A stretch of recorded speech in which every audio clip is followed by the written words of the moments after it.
A mere 6 years before the start of Vicky 3, the nation of Belgium popped out of thin air because the British wanted to destroy the Netherlands and weaken them, so they created Belgium. And not only are we playing as them today, but we have some goals. That's right, we're planning to reunify the Netherlands as the Belgiumlands.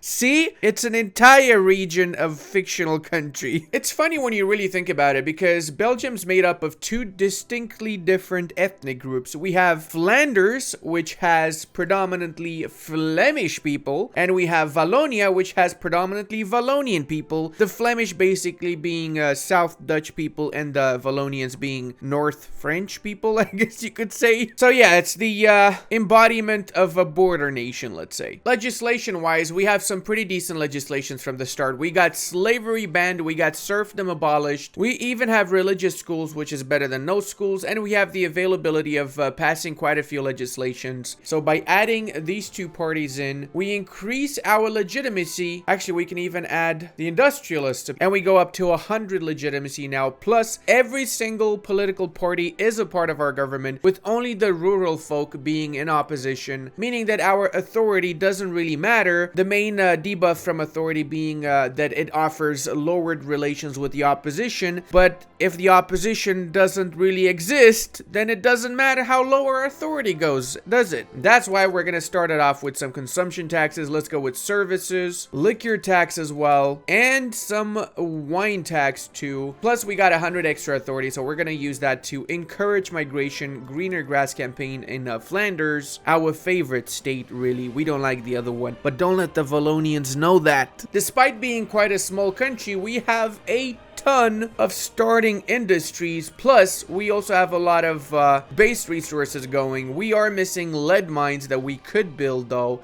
and we're gonna do that, not to fear. Our main goal is not only unifying the Dutch region, but our main goal is to establish a great colonial empire this session and make sure that we totally not exploit these people in the colonies and make them work and do our bidding. We're not gonna do that, I promise. Because we're going for this amazing colonial empire, we're gonna go for colonial resettlement, which offers 100% migration attraction in unincorporated states, and it obviously offers us the ability to colonize, which we don't have right now, sadly. I will be canceling my declared interest in Iberia, and I'm gonna set up my first declared interest in the Congo region, because I can. There's nobody to stop me, alright? There's nobody to stop me. If we go over to our Belgian market, we see that luxury goods, porcelain, and paper are pretty expensive right now, including luxury furniture, so we're gonna do a little bit of that. But before we do it, we only have 2 construction sectors. However, we do have iron frame building systems going on. In order to make sure that our iron frame buildings have the resources necessary to construct, we're gonna be quickly building 1 extra iron mine in Wallonia, 2 logging camps, and 1 extra livestock farm, so we have the fabric needed as well. Plus, we're gonna change this over to a vineyard, so we produce extra wine, and we're gonna queue up 1 fishing raft after. Should be fine for the time being. We will queue up 3 more construction sectors, and we're gonna alt click so they go up to the front, meaning that they're gonna be the first ones built, and that's gonna allow us to build things a little bit faster as well. I'm not gonna go on high taxation or very high just yet, because I don't want my radicals to go up.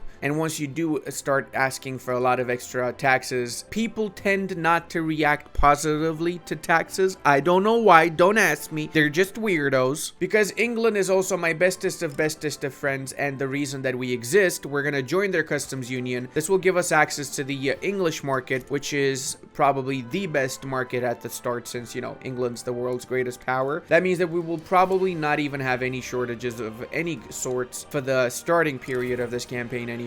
The sad part is that because we are a part of the English market, we cannot prioritize for domestic or for export any of the trade goods that we have in the market available. And I know what you're thinking, but because you joined the English market, it doesn't matter if you build iron mines, logging camps, etc, etc. Yeah, that's true, actually. It doesn't matter, so all of this here is irrelevant. In my test runs so far, I got kicked out of the English market a few times early on, and I'd rather avoid a situation in which I get kicked out and I do not have enough resources to continue building. I'd rather have a little bit of a backup just in case I do get kicked out, and then afterwards, of course, we'll start building the stuff that gives us a lot of economy economy, which essentially means textile mills, furniture manufactories, tooling workshops, food industries, all of this juicy stuff. You know what? I'm gonna queue it up right now in that case. Let's say we're gonna go with 6 textile mills in our capital off the bat, so we start improving our GDP. Whilst I'm at it, I'm gonna build food industries in Wallonia, because everyone knows Wallonian food is the best food in Belgium, right? Yeah, there you go. We also got colonial resettlement, so we can start colonizing the new world. Head on over to La Plata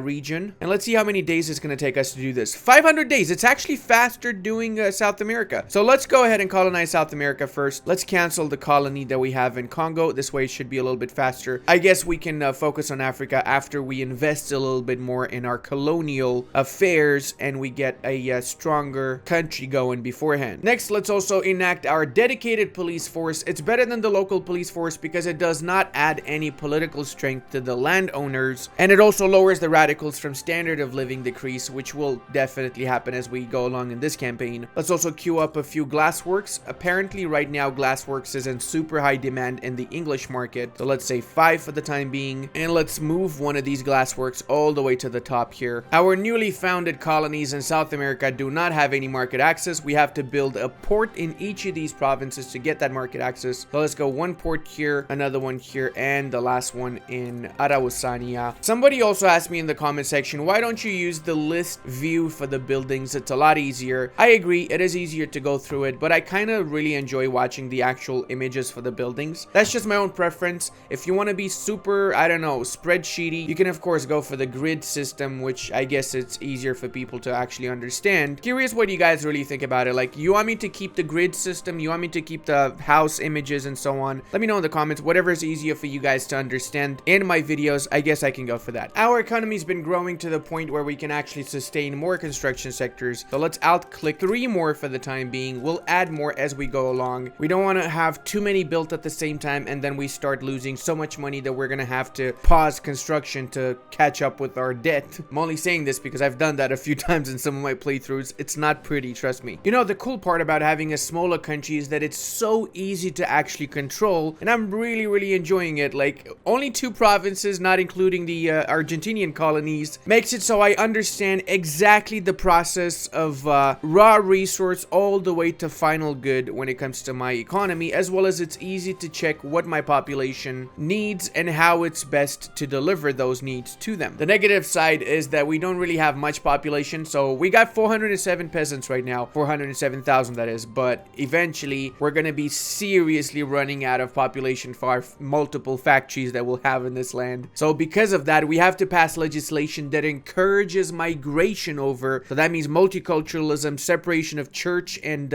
state, and all of those juicy laws that people love in their particular living spaces. Oh, how nice of the Brits to take on my debt. Not only did they make me exist as a country, but they're also helping me financially. I absolutely love the British. Totally will never backstab them in this campaign. I promise I never will. Probably should not have deleted 2 construction sectors. I did that prior to the British actually taking my debt on. I didn't want to go into too much debt, but sometimes things happen for a reason, right? It is always super good to have coal and iron to maximum. So the thing is right now, I don't have much coal and iron, but in Wallonia itself, I can have up to 53 iron mines and up to 70 coal mines, which is a huge amount. And because iron and coal are 2 of the most important goods in the game to build up a successful industrial nation, it does mean that Belgium has all the prerequisites to becoming a superpower in any campaign. Doesn't matter that they're a small country, they have what it needs. By comparison, Egypt barely has any coal and iron to industrialize, and seeing as in the British market iron is already expensive, it's gonna massively increase our economy super early. And I know what you're thinking, I can smell you already. You're thinking, oh, stop it, Ludi, it's not Iran, it's iron, my lord. Except the reality is that it is Iran. You just pronouncing it wrong. I'm pronouncing it in the secret Atlantis English dialect that not many people know exists anymore, because you're not educated enough, all right? Fingers crossed we also get guaranteed liberties passed, which also will help a lot with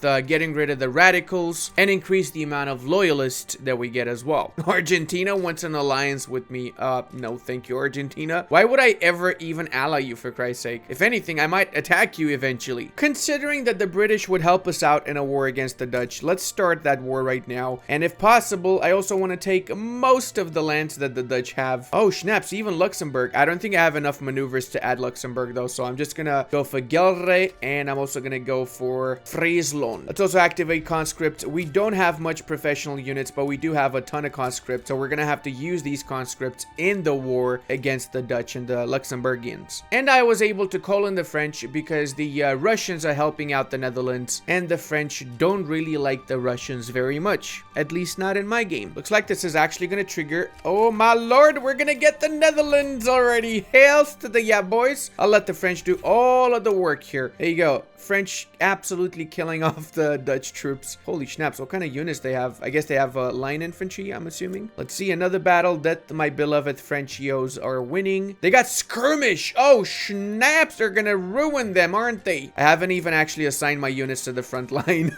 My units are still in garrison. I'm letting the French do literally all of the freaking work for me right now. Oh no, no France, you're losing. What are you doing, France? I trusted you against the Russians. Come on, that's just embarrassing, man. Please don't lose like this, not like this. But hey, we got to enforce our demands. That means we fully annexed the Netherlands, so we got all of the Netherlands region as Belgium. Now we got to make sure we set the right production method, since we've gotten a lot of new goods from the 3 provinces we conquered. We went up to 25 million GDP. Holy snaps, dude. We're literally in the top 10 countries, aren't we? We're above the Italians and the Ottomans now. Catching up on Prussia, actually. Holy snap, we got 5 provinces and we're almost as strong as the Prussians. Hot dang, these lands are juicy, aren't they? And of course, the next step is to incorporate all 3 of the provinces we just took from them. I'm pretty sad that I wasn't able to take Luxembourg too, but if I tried to add them to the war goal, I would have not been able to take it because it... Wait, what's going on? Diplomatic play in Indonesia. Oh, snaps. Oh, I forgot that the Dutch still have the Dutch East Indies, which should be independent, right? No. Oh, the Netherlands still have provinces? What? Where? Oh, it's Suriname. Suriname is all that's left of the Netherlands. Holy snaps. They're predominantly Afro-Caribbean now. The Netherlands, the capital of the Dutch-speaking world, is not even Dutch. How do you feel about that, Dutch people in the chat? Tell me now or forever be quiet. Finally, the Russians are gonna agree to my demand. It's been a little bit of an annoying thing because I had mobilized my units, my conscripts, and that was a mistake, since by doing that I freaking destroyed my economy because I was paying so much for military wages. It's insane. Now I have to just not build anything and wait until I pay off some of this debt because it's reached levels I never expected it would. I'm paying 11,000 just in interest for the time being. It's gonna get a lot better though after we finish integrating the 3 provinces we got from the Netherlands and we increase the amount of colonies that we have. We're on the way to getting level 3 colonial affairs now, so that means we're gonna start colonizing Africa now, properly colonizing Africa, everybody's favorite region to colonize, especially the Belgians' favorite region to colonize. Oh yeah. I'm also gonna go from religious schools to public schools. This increases the assimilation amount, so we're gonna go up to 37% assimilation after we enact this because we have level 3 education access right now. We're trying to get to level 5, but we need to get more proper legislation to get the institutions available, or we can simply research more institution level. Looks like ammunition is extremely expensive now on our market, so let's go ahead and build 4 more ammunition plants. There seems to also be a shortage of tools, so let's build 4 more for the time being in Gelre. We're not building in Wallonia because we don't even have the population for that, and we're gonna build another 4 in Friesland for that matter, so we get these people that are not employed right now from the newly conquered provinces employed, and as such less radicalized. Hey, we got the bastard. By bastard I mean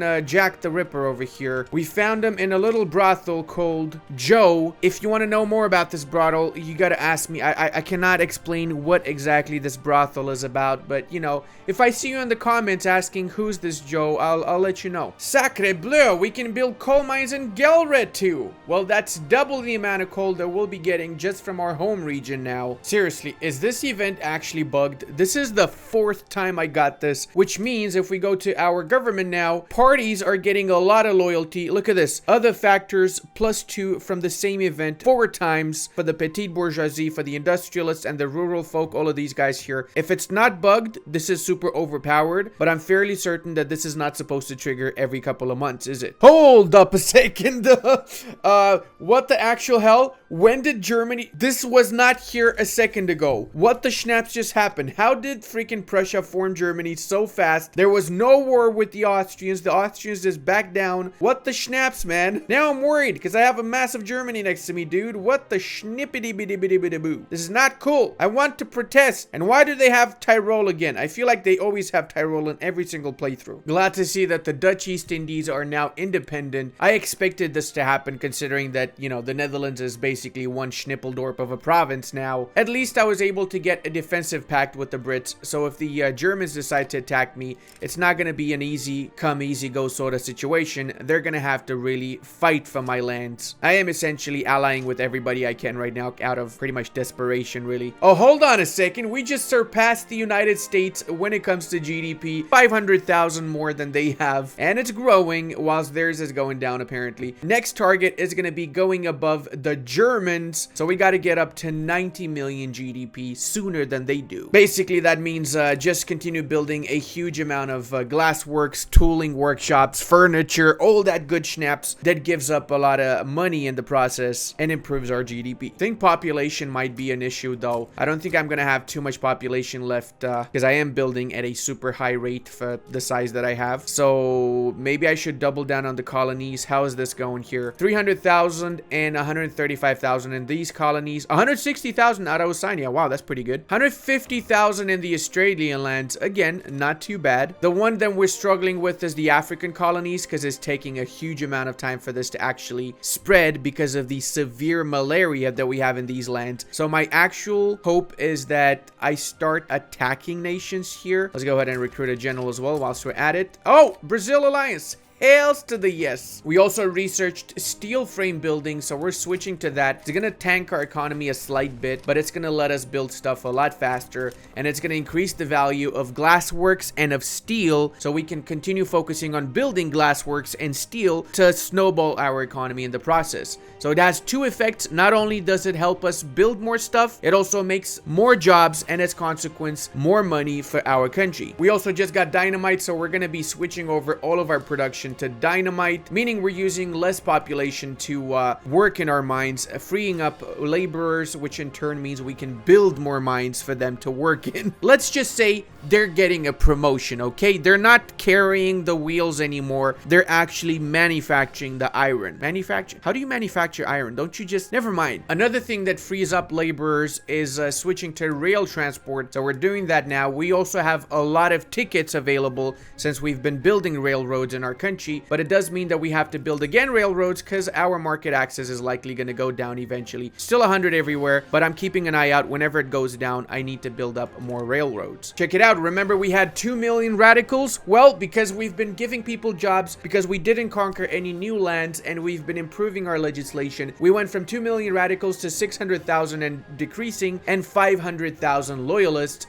Another thing that obviously helped with this was the fact that we've been improving our home affairs. Let's go for level 3 home affairs here, which is going to give us minus 15 radicals and plus 15% loyalists from standard of living. Speaking of standard of living, we are up to middling 18.0, which is huge considering we're just in 1860. We're actually 5th in the world. Who is first? Brunei, Lanfang, New Guinea, and Ionian Islands. Okay, so we're the actual first country in the world because we don't take into account all of these small islands that are insignificant, and yeah, they don't count. All right, they don't count. Oh boys, we can enact parliamentary republic instantly with this decision here, but that means that we're gonna kill our king, and for 2 years we get minus 10 approval for landlords and Catholic Church, so we can just get an extra 15% enactment success chance. I'm gonna go for that because we already are at 71% success chance, so we're pretty close. Let's face it, we might even get it next tick if we're lucky here. It's also time that we tax people accordingly. Let's switch over to proportional taxation that will massively increase the amount of money that we get from our people. And because we researched electricity, we're gonna start building power plants. The reality is that power plants are one of the biggest game changer in this game. It is because it allows us to free up a lot of jobs. So those people, instead of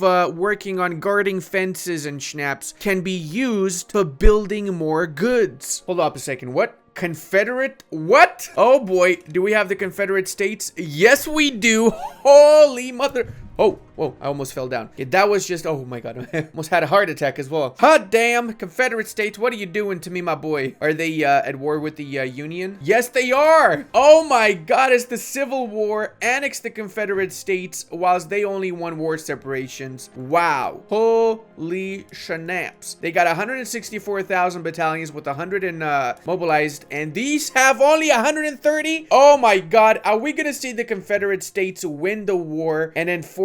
Oh no. Oh, what are they gonna enforce? Oh, this is horrible, isn't it? This is not the good timeline. Well, let's see what's gonna happen. We never know. Maybe the other side wins. Well, we reached 100 million and we surpassed Austria, Raj, and Russia, but we haven't yet surpassed the Germans. That being said, we're on our way, and the reality is that with just this small amount of people, 8 million population in 5 states, we've really crushed half of the world's economy simply by properly managing our industry and managing where our people are assigned. Wait, what? We're known as the United Belgian States. Oh my god.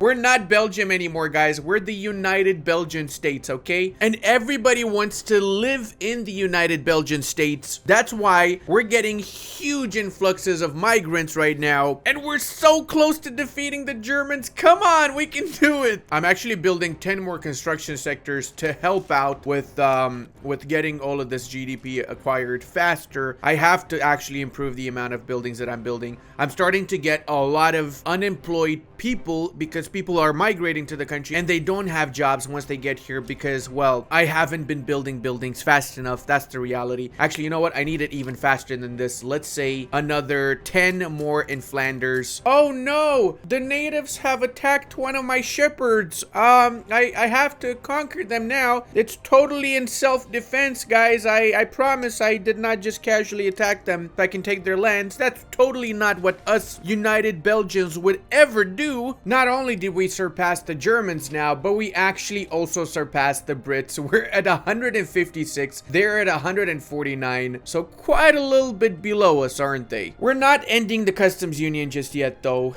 We are still under their customs union, and I'm taking full advantage of it to build up my actual industry in the Netherlands. You know, it's pretty obvious the game's rigged against you when you have 100% enactment success chance and you still didn't freaking get it. I mean, what the schnapps, dude? For real, it's like getting 100% siege tick in EU4. Holy mother of God, my population is growing so fast in Flanders that I'm not able to keep up with my taxation capacity. Gonna have to build more admin buildings again. Check out our GDP, boys. 210 million, second after the French, way above everybody else. And I didn't really do much except to build up in these 5 provinces this entire freaking game. Did we just play tall? I think we did, but now is when the juicy stuff comes into play, because now we're gonna abuse the schnapps out of the African provinces. That's what's gonna happen. You know, I really don't think anything says entitled more than the fact that our population here, the Wallonians, are obsessed with luxury clothes. That's right, they're not obsessed with the regular stuff like, you know, food and drugs. They're obsessed with Coco Chanel, my boys. That's what's happening in Belgium right now. That's the level of posh that we just reached, okay? And another thing I really like is how every single political party is in our government. We have no opposition whatsoever, and we have one marginalized group, the Catholic Church, with no clout, because check our legislation out. We have public schools, public health insurance, separation of church and state, and every other legislation passed, which basically gives no power to the clergy whatsoever. Oh, how fitting. We just completed the scramble for Africa. Now that we've, you know, significantly improved our African expansion, we're getting provinces in close to 70 days now. A massive difference from the 12,000 days we started this with. Why, you ask, is this? Well, it's because of having level 4 colonial growth generation. We actually had level 5. What the schnapps happened here? I think I had an event and I clicked by mistake on lowering 1 colonial growth. Gotta fix that. So let's go back to 5 and let's go to level 5 education for that matter. One more thing that made a huge difference difference is getting the malaria prevention tech, which lowered the effects of malaria in those regions. The reason it was taking us so long to colonize Africa was because of the malaria debuff,